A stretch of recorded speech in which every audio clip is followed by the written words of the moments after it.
Island iced tea.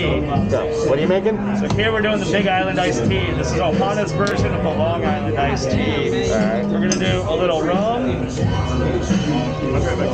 little vodka, put a little gin.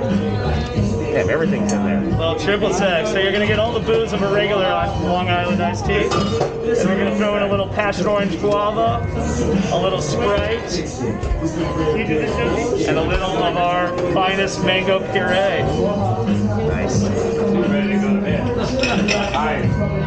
Shake that up. Toss it on in to one of our world famous hurricane glasses. Dirty box. And with that, you're gonna get the umbrella garnish. You got the cherries, the orange, and the finest umbrella. Nice. Served straight to you. Enjoy. Thanks, Sammy. It's Thirsty Thursday at Ohana. Thursday, motherfucker, what's up? Fool.